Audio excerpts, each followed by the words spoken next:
Horror कहानियां थी। अगली मौत किसकी? संजीव अपने दोस्तों राघव और प्रतीक के साथ बियर बार में बैठकर बियर पी रहा था। संजीव आज बहुत खुश लग रहा था। अरे यार, आज की पार्टी में तो मजा आ गया। तुम दोनों दोस्तों के साथ तो मेरी जिंदगी इतनी अच्छी है कि क्या बताऊं कितनी अच्छी है। अरे भाई, अब दोस्ती की है तो जीना मरना सब साथ में। हाँ, अरे यार सुनो, जल्दी से एक बियर और ऑर्डर करते हैं ना, एक आखिरी, और उसके बाद ये जश्न यहीं खत्म हो जाएगा। अरे हाँ, क्यों नहीं।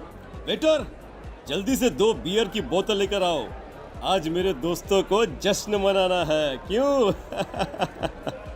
इतने में वहां पर एक बहुत सुंदर लड़की छोटे छोटे कपड़े पहनकर हाथ में बियर की बोतल लेकर उसके पास आती है।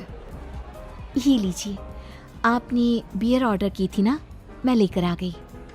क्या बात है यार, इस बार की वेटर तो बड़ी सुंदर है। अब बियर लेकर आई हो तो अपने हाथों से ही पिला दो ना। हाँ, क्यों नहीं, जैसा आप बोलोगे मैं वैसा ही करूँगी। क्या बात है यार, अब तो लगता है रोज यहीं आना पड़ेगा। उसके बाद वो लड़की उन तीनों को बियर सर्व कर देती है। पार्टी करने के बाद वो तीनों अपने अपने घर जाते हैं।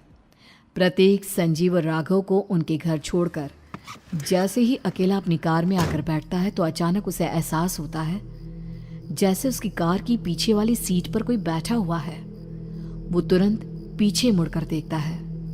तुम यहाँ क्या कर रही हो? और तुम मेरी कार में कब आई? अरे तुम तो बार में वेटर थी ना।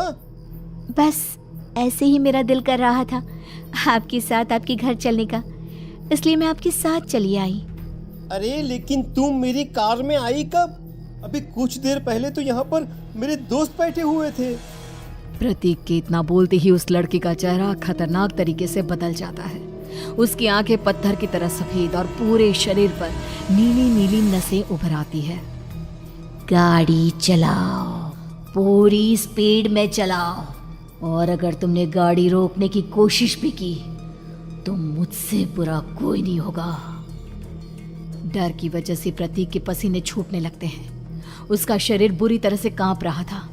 प्रतीक बिना कुछ सोचे समझे कार को फुल स्पीड से चलाना शुरू करता है। चलते चलते वो शहर से दूर एक पहाड़ी पर पहुंच जाता है और सामने अब सिर्फ पहाड़ी का किनारा दिख रहा है, जिसे देख प्रतीक घबराकर अचानक से कार को ब्रेक लगाता है। देखो, मुझे छोड़ दो मुझे। अगर मैंने गाड़ी जरा सी भी आगे बढ़ाई तो हम दोनों नीचे गिरकर मर जाएंगे। ये तो तुम्हें पहले सोचना चाहिए था ना। अब कुछ नहीं हो सकता।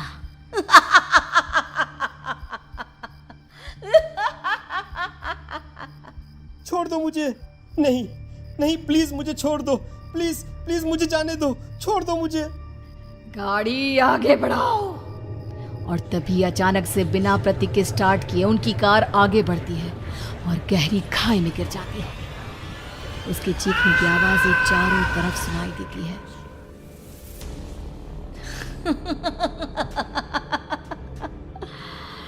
तुझे मारकर मेरे कलेजे में जल रही आग को थोड़ी शांति तो मिल गई, लेकिन अभी ये कहानी खत्म नहीं हुई। और फिर अगले दिन राघव और संजीव को पता चलता है कि प्रतीक की पहाड़ी से नीचे गिरकर मौत हो गई। अरे कल रात की तो बात है यार, हम सब बैठकर पार्टी कर रहे थे, लेकिन मेरी एक बात समझ में नहीं आ रही। राघव शहर से इतना बाहर उस पहाड़ी पर इतनी रात को क्या करने गया था? अरे यार, वही सोचकर तो मैं भी परेशान हूँ। हम दोनों को छोड़ने के बाद तो वो सीधा अपने घर जाने वाला था, और वो आत्महत्या क्यों करेगा भाई? कल रात तक वो कितना खुश था, हमारे साथ सेलिब्रेट कर रहा था। हाँ, लेकिन पुलिस ने तो यही कहा है कि प्रतीक ने अपनी कार को जानबूझकर पहाड़ी से नीचे गिरा दिया और आत्महत्या कर ली। अरे यार, संजीव मेरी तो कुछ भी समझ में नहीं आ रहा है। चल ठीक है, अब मैं अपने घर जाता हूँ। Okay bye. राघव अपने घर में अकेला था। दोपहर का वक्त था। तभी दरवाजे की घंटी बजी। कौन है? अरे 1 मिनट रुको, अभी आता हूँ। राघव ने जैसे ही दरवाजा खोला उसने देखा कि सामने एक बहुत खूबसूरत लड़की खड़ी हुई है। कौन है आप और यहाँ किससे मिलने आई हैं? देखिए ना, बाहर बारिश शुरू हो गई थी, मेरी गाड़ी खराब हो गई है। आपका घर नजर आया तो सोचा कुछ हेल्प ले लेती हूँ। क्यों नहीं, आइए ना, आइए आइए। मेरे कपड़े पूरे भीग चुके हैं, क्या आपके पास टॉवल मिलेगा प्लीज? राघव अपने बाथरूम से एक टॉवल लाकर उस लड़की को देता है। थैंक यू सो मच, अब मैं चलती हूँ। अरे इतनी क्या जल्दी है? आप चाहे तो बारिश रुकने तक यहाँ पर रुक सकती हैं। हाँ। लड़की ने पलटकर राघव की तरफ देखा। नहीं, मुझे जाना होगा, मेरा काम बाकी है। और वो वहां से चली गई। उस लड़की के जाने के बाद राघव अपने बाथरूम में नहाने के लिए गया और जैसे ही उसने बाथरूम में देखा तो उसका टॉवल वहीं पर लटका हुआ था। उसने टॉवल हाथ में लिया तो देखा कि उसका पूरा टॉवल खून के धब्बों से सना हुआ है। अरे अरे ये क्या? ये टॉवेल तो मैंने उस लड़की को दे दिया था।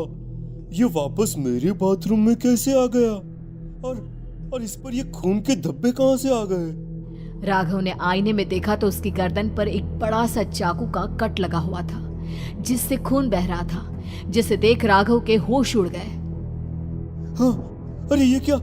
मेरी गर्दन इतनी ज्यादा कटी हुई है और मुझे दर्द भी नहीं हो रहा है। ये क्या हो रहा है मेरे साथ?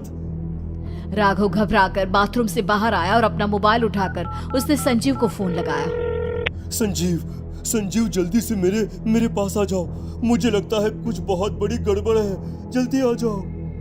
उधर से आवाज आई, लेकिन वो आवाज संजीव की नहीं बल्कि एक लड़की की थी। कुछ अजीब नहीं हुआ है, बस तुम्हारी मौत तुमसे मिलने आई थी और तुम्हें मारकर चली गई। अब तुम इस दुनिया का हिस्सा नहीं हो राघव, इसलिए तुम्हें अपनी गर्दन के कटने का दर्द भी महसूस नहीं हो रहा। नहीं, ऐसा नहीं हो सकता, ऐसा नहीं हो सकता। कौन हो तुम?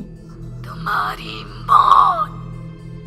अब संजीव के पास खबर पहुंचती है कि राघव ने अपने ही घर में चाकू से गर्दन काटकर आत्महत्या कर ली।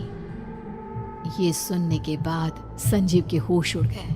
वो पसीने से तरबतर हो गया और एक अनजाना डर अब उसके दिल को सताने लगा। संजीव के साथ ही उसका एक छोटा भाई राजीव भी रहा करता था।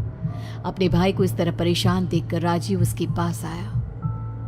अरे भैया, क्या हुआ भैया?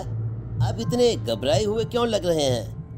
प्रतीक और राघव की मौत, मेरा मतलब मेरी कुछ समझ में नहीं आ रहा भाई। अचानक से मेरे दोनों दोस्तों ने आत्महत्या क्यों कर ली? अरे वो तो मेरी भी समझ में नहीं आ रहा है भैया। हाँ, हो सकता है कि कोई परेशानी होगी और इसीलिए उन्होंने ऐसा किया होगा। हाँ, लेकिन दोनों की जिंदगी में एक साथ परेशानी और दोनों का इतनी खतरनाक तरीके से आत्महत्या करना, कहीं ऐसा तो नहीं मैं भी मर जाऊंगा? अरे आप ऐसी बातें क्यों कर रहे हैं भैया? वैसे ही मैं इतना परेशान हूँ। जब से अंजलि ने मेरा साथ छोड़ा है तब से सब कुछ बहुत अजीब सा हो गया है। रोज रात को डरावने सपने आते हैं। ऐसा लगता है जैसे अंजलि बार बार मेरे सपनों में आकर मुझे डराने की कोशिश करती है।